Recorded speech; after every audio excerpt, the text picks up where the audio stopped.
morning, my name is Jenna Smith and this is KTTV. Today's news regards the era of McCarthyism.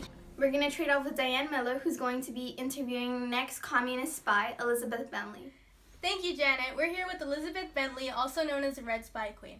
Now, before you tell us about your involvement with the U.S. Communist Party, can you define McCarthyism for us? It all began with Senator Joseph McCarthy. As his re-election got closer, McCarthy searched for ways to ensure his political success, resorting to a crusade against so-called communists. He took advantage of the nation's wave of terror against communism and emerged on February 9, 1950, claiming he had a list of people in the State Department who were known members of the American Communist Party. The witch hunts and fear of communism, also known as the Red Scare, that followed became known as McCarthyism. Thank you for that clarification. So, how were you introduced to communism? Well, first I had joined the American League, a communist underground organization that was against war and fascism, in 1935.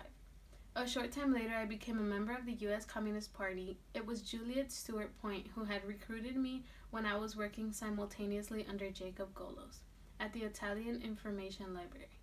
For a year, I used my position at the library to collect and pass on information on pro-fascist activity being formed by the library. This Jacob Golos person, who is he and what did your work with him entail?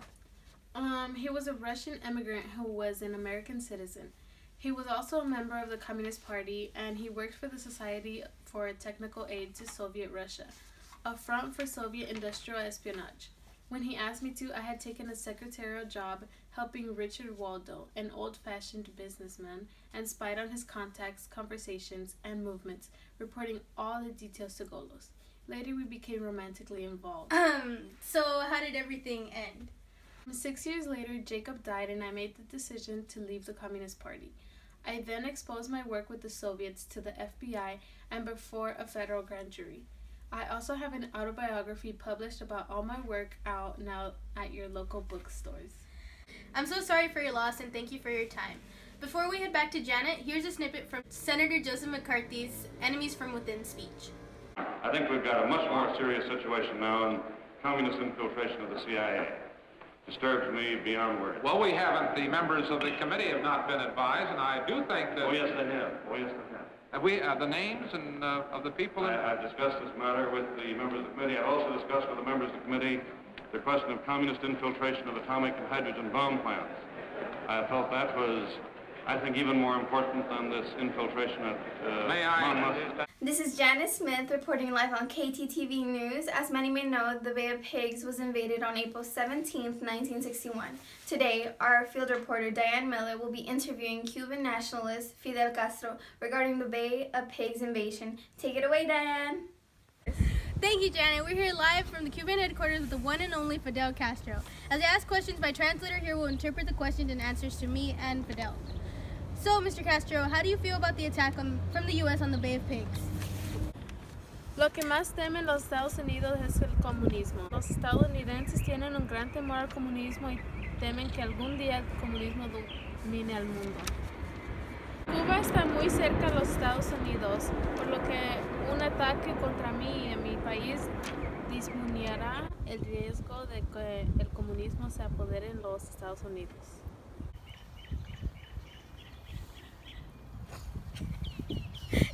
Yes, understandable. Now, how do you feel about the fact that the attack was an attempt to assassinate you?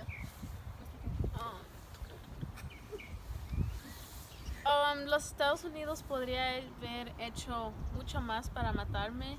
Lo intentaron, fallaron y ahora viven avergonzados de no poder matar a un hombre. Creo que todos deberíamos ser capaces de dirigir una nación de la manera que creemos que es adecuada para nuestra gente. Y todas las demás naciones deberían preocuparse por las suyas. Si quiero ayudar a mi país a crecer como comunistas, entonces lo haré. No debería de tener que vivir con miedo a ser asesinado por mis creencias. Thank you very much for your time, Mr. Castro. Los estadounidenses son cerdos. What did he say? He said it was a pleasure to be here. Oh, wonderful. Well, this is Diane Miller reporting live for KTTV News.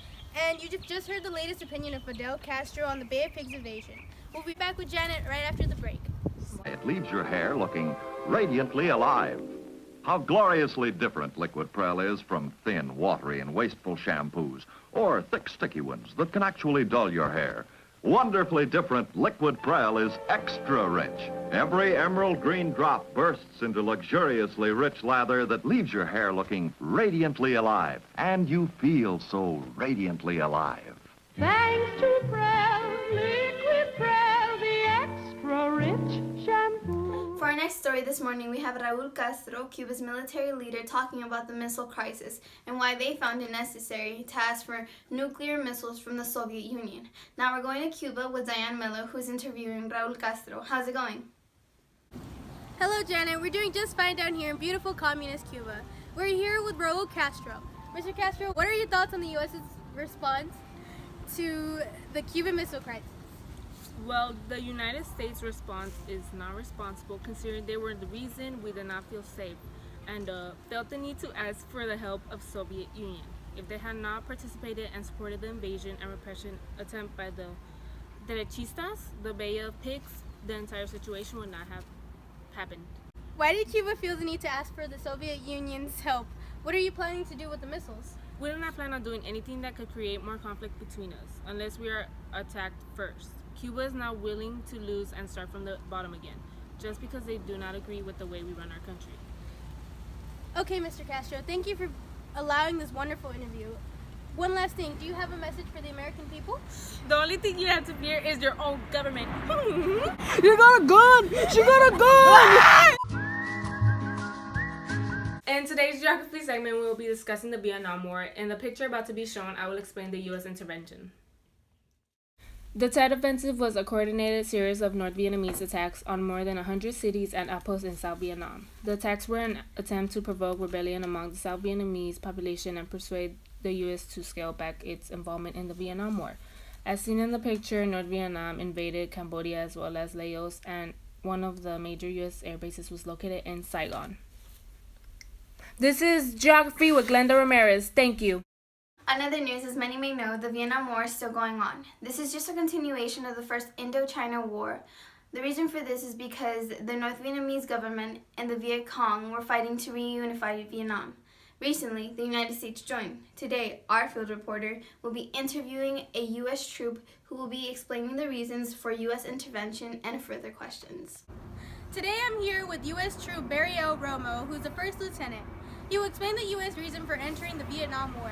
This war is revolved around the simple belief that communism is threatening to expand all over Southeast Asia. Neither the Soviet Union nor the United States could risk an all-out war against each other, such as the nuclear military might of both.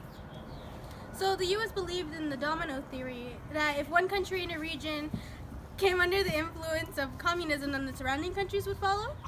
Yes, like President Dwight D. Eisenhower stated that due to the fall of French Indochina to the communists, they would create a domino effect in Southeast Asia. Due to this, we aim to stop the spread of communism.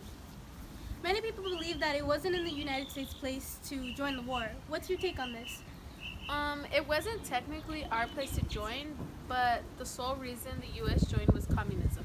Communism played a big part in the decision, and entering communism could have spread, but the U.S. did not want to risk that. Thank you very much for your time, Lieutenant. This is Diane Miller reporting for KTTV.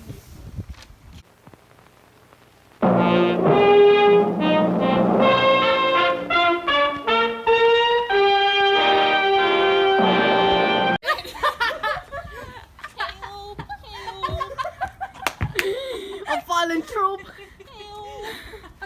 Somebody call 911. Yeah. Just hold that under your foot, I guess. Gonna have to whisper to her. Yeah. She's doing Yeah, a little ASMR at my ear. It's all right. Listen, Rose.